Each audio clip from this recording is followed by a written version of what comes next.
agkakadwa kami kada Brother Edwin. Ang mamu ni Brother Edwin din 2010. Agtaktaka aki ginakam ko, apay, ni anak na nga Jonathan na lang nag-drive. Ni anak na Edmond amo nag-drive mo to. Hindi nagkukuyog kami isong nag-drive. Hanapin nag-drive yan na.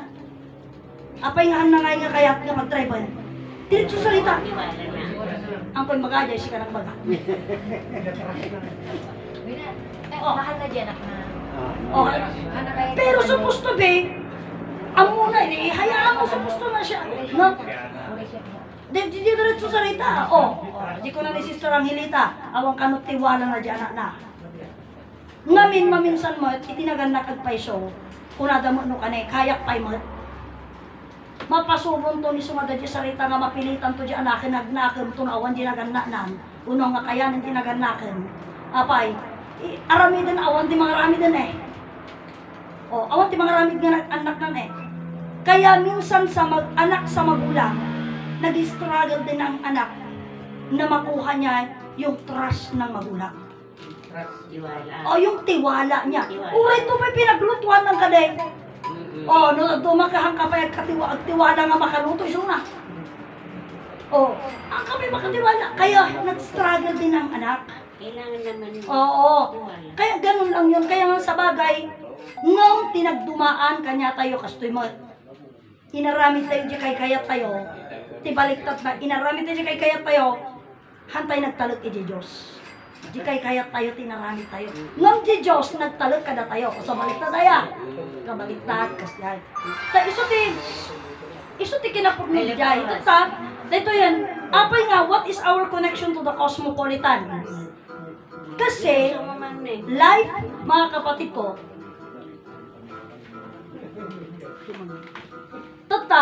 ato kami nga atmosphere, nga ibagbagada, atmosphere and the gas, ano? So, dito itibiyag. Kita, dahil tao, matay marigata na gamos, oxygen ang da. Nung ajay kit pang tulong laeng. Tano itibiyag, kit angin laeng. Awang kumamatayan. Apay, nung tado oxygen eh. Nung kumalain. Nung kuma itibiyag, kit angin laeng. Awanan ti matay. Nagado oxygen. Wala. Di matay payam na tatlong mamatay. Pero hindi kasi ganun. Oxygen. Hindi ganun mga kapatid. Kaya nga dito pinapatunayan po namin, ipinapaliwanag namin, life is not an ordinary. Hindi lang ordinary yung It's great. nga angin, haan. Naiduma dayta. Kabsa. Naiduma. So, di ko nakarudan, so we are connected with the cosmos or we connected with itilangit.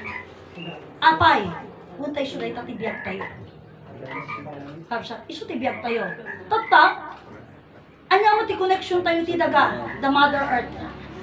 Mga kapsat, iti connection tayo, iti na Mother Earth, kapsat ko, kaysa day tatibagi tayo, persona. Apay nga di bagi tayo, hunta di ina tayo, naggapo iti daga. Ni ina Eva, iso tinagapo iti daga. Kat ni ina nga naggapo iti daga, kapsat, iso da ito iti ina tayo. Ina iti sangalubungan. Kapsat ko. So being ina iti sangalubungan, ni ina Eva, nimot ina daga, ina iti ina. Iti aming ngayon.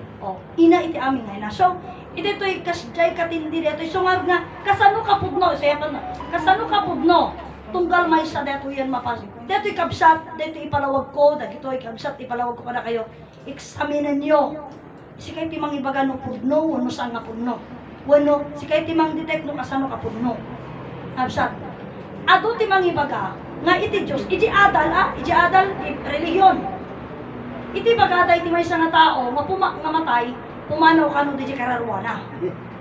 Ngam da ito'y masursuro, iti ibagbagana, iti pumanaw, so nga matay ti tao, gapot awan ng tibiyag na, pinangawan tibiyag na. Kaya nga malagip kumanon dahil 2020, July 23, kakabsat, nga, iti dahil nga July 23, kakabsat ko, kata ada iti nagbalin nga textmate ko. Dati nagbalin nga textmate ko nga naglaunan kay Blinaknak. Talaga implak na. So, DJ nalagyan po tayo ni Brother Petronio, ni Prinsipe Petronio, DJ saritaan nga, blood DNA. Ay. Gamin, ti sarita na kanya, Dr. DJ Gamin nga nakadiscuss ko. Through text siya ano. Awan pa 2016, 2015, ganun eh. Yung ano niya, 2016 na yon.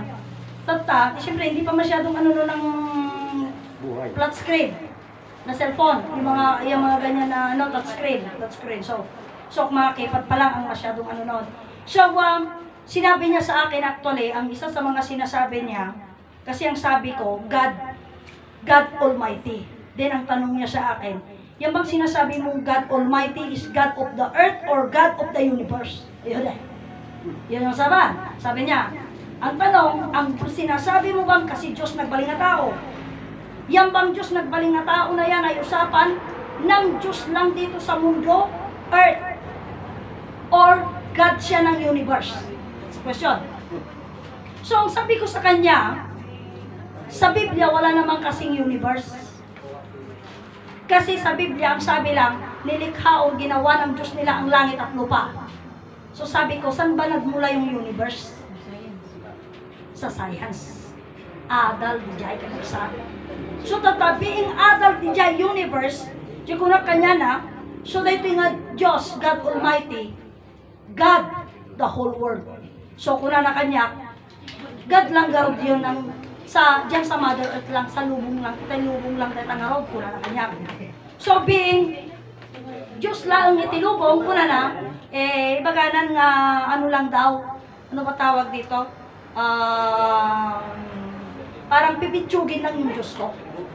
Aral ng grade 1. Oo, ganon yung sinabi niya. So, being mababaw lang yung kaalaman ko, yun ang sabi niya sa akin. Then, he didn't emphasize, mga kapatid ko, na mas magaling pa daw yung Diyos ko, ay mas magaling pa daw yung mga scientists sa Diyos ko. Bakit? Kasi daw mga scientists nakagawa na ng sasakyan, ng aeroplano, ng ship, barrel, and so on. Yung Diyos mo, ano lang nagawa niya? Sabi niya, langit, lupa, adan lang yung sinasabi mo. Oo, wala pa daw aeroplano doon eh. Wala hindi nakagawa daw yung Diyos ko. So, ang sabi ko naman sa kanya, ang lahat ng ginawa ng science, ay ang lahat ng mga ginamit ng science, maging sa metal, maging gasolina ang ginagamit ng sasakyan, sakop yung ng lupa. Bakit? Meron ka bang pinagkuhanan outside the world ng gasolina? Wala, di ba? Oh. Ngayon, di pumunta na naman sa AI. Pumunta sa AI ang usapan, kasi nakagawa daw ang robot ang scientist. Tapos sabi ko, ano bang mukha ng robot? Ang mukha daw ng robot na kanyang, inano nila, is actually, kamukha ng tao. Ginagawa nila doon. So sabi ko, kina-copyright lang yan. Copyright niya lang yan kay Adan. Kasi kay Adan naman sila nakakuha ng wangis ng tao. Ganon. So being ganon ang nangyari, mga kapatid ko na yung tao, actually, yung tao nga is galing kay Amang Adan. Then, siyempre ganon, ang dami-dami niya ng sinasabi na mayroon daw mga DNA, mga ganito. So, tinanong ko siya, bakit namamatay ang tao? Yun ang tanong. Yun ang tanong ko na, kasi matalino siya eh. Oo. Diba? So, mas kailangan ako yung magtanong kasi matalino siya. Oo. Doctorate siya and so on. And then, sabi ko nga, marami siyang mga word na hindi ko na maintindihan scientifically, and then talagang maano siya. So, pupunta ako sa isang usapang maiintindihan ko. Kasi hindi ko na maintindihan yung mga kosmo-kosmo, yung mga bagay na aral na nila and so on. Then, ang tanong ko sa kanya, paano ang tao ay namamatay? Ngayon, alam niyo mga kapatid ko, sabi niya muna, kasi yung unang-una, ang tao na bubuhay kanya dahil sa blood DNA. So, kung blood DNA nabubuhay ang tao, sabi ko, paano namamatay ang tao? Then, ang tanong niya sa akin, kasi sabi niya, yung blood DNA lamang ang, kumbaga pag nawala na yung blood DNA sa katawan ng tao, mamamatay yung tao. Kaya sabi ko sa kanya, pasensya na kayo, yung mga kumakain niya, mga blood ang usapan dito. Ngayon, ang sabi ko sa kanya, bakit nga rin yung namatay, let's say like yung na high blood, hampay mit remwar, hampay mit nabalsa mo, no? Hindi pa nabalsa mo yung tao, di nandun pa rin yung blood DNA niya. Paano namatay? Pwede siguro yung aksidente na nag-bleed, wala nang dugo, kinamatay niya yun. Paano yung nagkasakit? Let's say nagkasakit siya, namatay. Wala pang sugat O babalsamuhin pa lang. Paano namatay? Ngayon, hindi niya na, siguro, that was the first time na nakipag-discuss siya. Ang sabi niya, gusto daw niya kung sanang maging kaibigan. Sabi niya, pero sabi niya, sobrang talino mo, wala na sa IQ. Wala na sa measure ng IQ yung talino mo, sabi niya. Kaya, yun, na-block na. Inayawan niya na akong kaibigan. Kaya nga sabi ko sa inyo, pag-usapan natin, ano yung bumubuhay sa atin? Ang bumubuhay po sa atin yung buhay. Ngayon, babalikan ko yung usapan kanina kasi sabi nila pag ang tao namatay, ang umaalis sa kanya kararwa, kaluluwa. Ngayon, kwento ito ni Marbulalin at saka ni Din Collado. Kasi yung isa sa mga doon daw sa parte ng Parasiles, nung may namatay, di pumunta sila. Di syempre, pupunta yung mayroon yung mga born again something dyan na mananalangin dun sa namatay. Kaya ang sabi naman nitong dalawa, bakit ano ba yung ipagdadasal nyo dyan? Ipagdadasal daw yung kaluluwa niya. No? Na makapunta daw sa langit, na laan-langay. Tapos bakit ano ba yung kaluluwa? Yun daw yung kaluluwa yung umalis sa katawan, kaya siya namatay. Paano yung alam yung kaluluwa? Kasi yun daw yung kaluluwa. At kailan nyo nakitang umalis yung kaluluwa niya? O anong oras? Bakit nung lumabas yan, umalis yung kaluluwa niya, hindi nyo man lang kinausap na huwag kang alis, kawawa, mamamatay, di ba? Ngayon, wala pong makapagpatunay sa kanila na nung namatay yung tao, talagang linisan ng kaluluwa niya. O di, anangarog nga, di makaunod na kanya lang. Bakit? Kasi ang sabi nila, ang tao nung namatay, hindi ang kaluluwa ang umaalis sa katawan, kasi ang kaluluwa ang katawan. Mga kapatid ko, so ano nga yung umaalis sa katawan? Ito po yung buhay. Ito yung sinasabi ni Ama nga, kaya ngayon sa paliwanag, bakit America always commit mistake? Yun yung sinasabi ni Ama Martiniano, America always commit mistake. Kasi sabi ni Ama, yan daw ang bansa na pumayag ng abortion. Pumayag siya ng abortion. Ano ba ang abortion? Sabi ni Ama Martiniano, ang abortion po, iba sa atin, ang alam natin paghihiwalay ng mag-asawa. Sa katuruan ito, ang mag-asawa... Hindi, diborsyo yun diborsyo, hindi abortion. Ay, sorry. Diborsyo. Ayun palang abortion is paglalaglag, ng sanggol sa sinapupunan, sorry. So, diborsyo. Yung diborsyo, mga kapatid ko, paghihiwalay ng mag-asawa. Okay. Pero ang sabi ni Ama Martiniano sa katuruan ito, ang mag-asawa ay actually katawan at buhay. Katawan at buhay. Hindi. Ang mag-asawa na lalaki at babae na alam natin na nagpapakasal sa simbahan, hindi yan mag-asawa. Mag-sweetheart yan sa English. Magkapuso yan sa Tagalog. Hindi yan sila mag-asawa.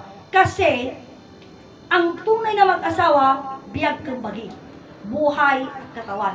So, kailan nagkakaroon ng diborsyo?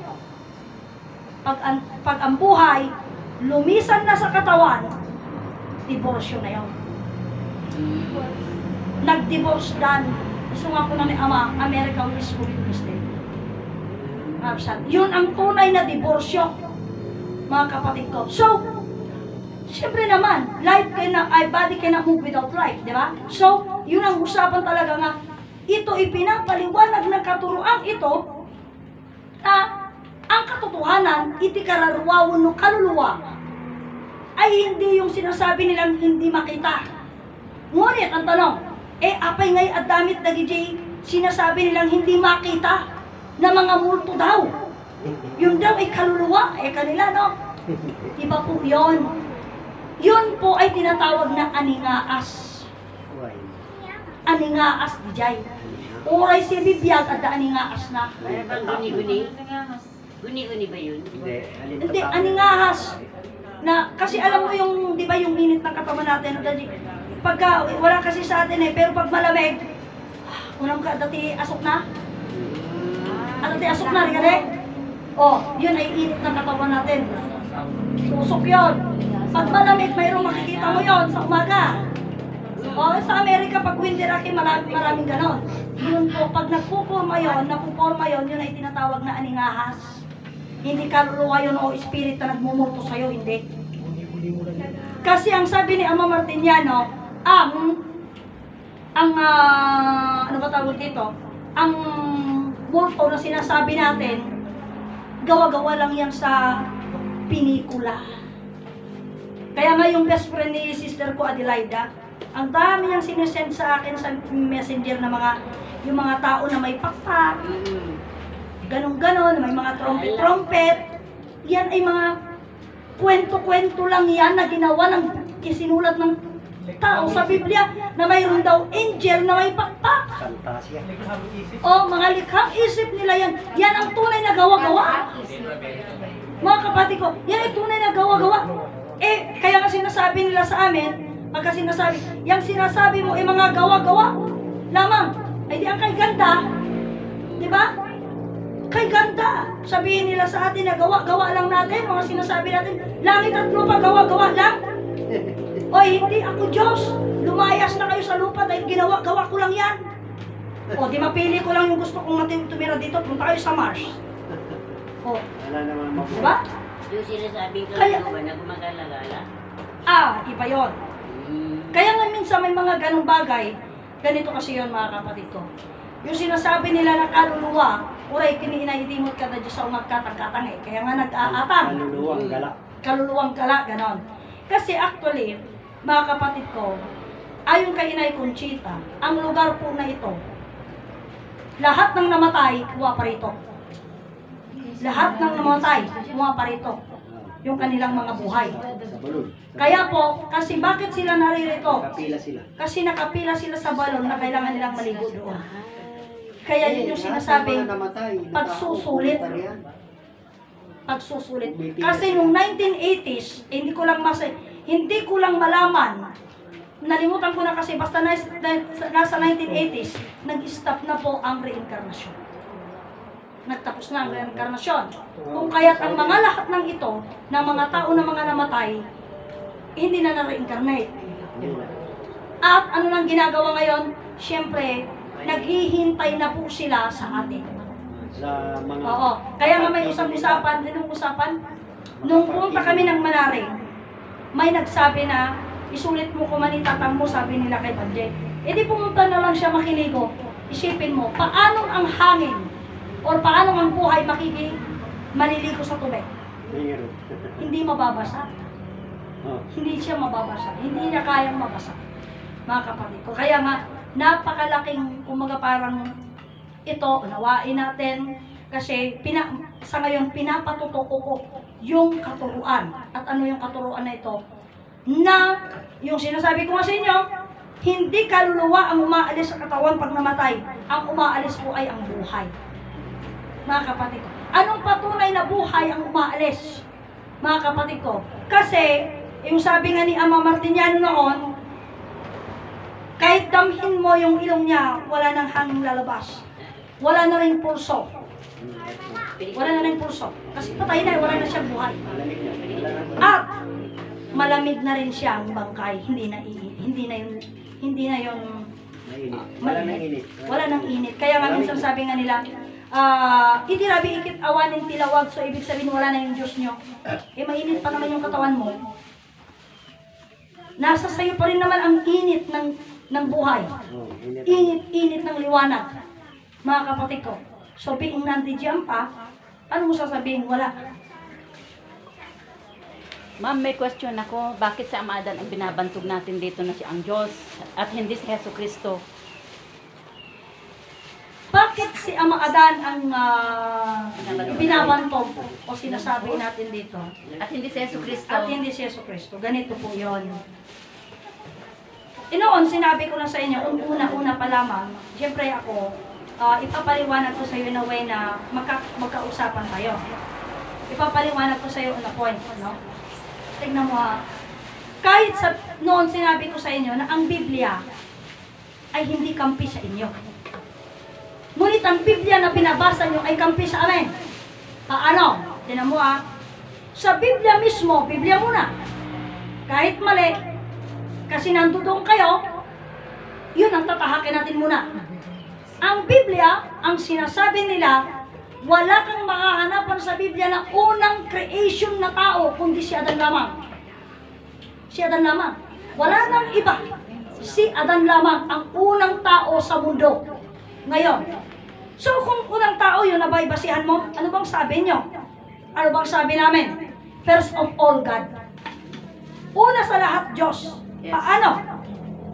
Kasi kung hindi una sa lahat ang Diyos, saan nagmulang tao? Diba? Saan nagmulang tao? Kung hindi, halimbawa like, kung sasabihin ninyo na si Yesu Cristo, yung God become man, o yun yung Diyos, o yun yung binabantog nyo, open your eyes, and open your eyes at mag-isip kayo. Saan nga rin nagmula si Maria at si Joseph? Saan nagmula? Wala tayong ibang pinagmulan kundi ang Diyos. Katawang tao. Ang Diyos ang una talaga ang pinagmulan natin lahat. At ang kwento dito, ang Diyos naging tao. Huwag tayong aalis sa isang description na first of all, God. Hindi tayo pwedeng walis dyan. Because we cannot say it